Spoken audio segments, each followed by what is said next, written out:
From making beer to keeping the lights on, women are crucial to keeping the country running. What is not to love about brewing? The people and the culture is what's kept me here. But not all of them are sharing the prosperity. For the first time, the publication of gender gaps at every business with more than 100 workers will give millions the chance to see if what companies say and do about gender equality matches up. Airlines fare poorly, with gaps much larger than the national average of 14.5% for base pay. Myer, Woolworths and Coles fare much better. Some insurance companies are above the national average. So too is BHP, while Rio Tinto has a negative result, meaning women are paid, on average, more than men. And the big banks vary, with the Commonwealth Bank recording one of the worst results of a large employer. A common theme: a large, predominantly female workforce in retail branches is paid much less than workers in head office and those in technology. Clearly there's more to do. I mean, there's so many roles now for both us and I think for many large employers. You're getting more graduates, female graduates, more women into STEM subjects. The gender pay gap at Brewer Lion is just 1.4%. It's black and white to me. I don't think there's any question around why and why not we should be doing it. At AGL, the gender pay gap is more than 30%. We're seeing a lot more female apprentices coming through compared to when I first started here 10 years ago. Certainly in terms of our operators, we're seeing more females literally at the coalface.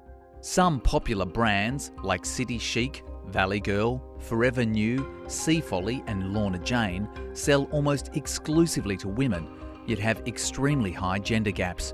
Many have an army of low-paid retail staff, largely female, and a small number of men on big pay packets in head office that boost the figures. This is not about equal pay for equal work. That's been the law since feminist advocate Zelda Deprano was fighting for that more than 5 decades ago. The gender pay gap is the difference in the average or median wage between men and women in the same organisation.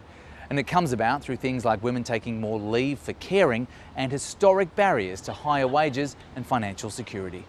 And that's what makes the gender pay gap small. When you have women in all levels and in all parts, then you're getting a fairer pay equity across the organisation. Companies have been giving the data to the Workplace Gender Equality Agency for almost a decade, receiving a report back about where they sit in their industry and how to improve. But that didn't move the dial. So we've got radical transparency, with figures that will be updated annually. It's about shining a light on that differential in each and every workplace and the accountability that comes with that.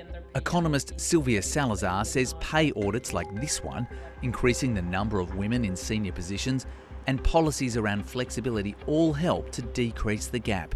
But the biggest factor is management taking it seriously.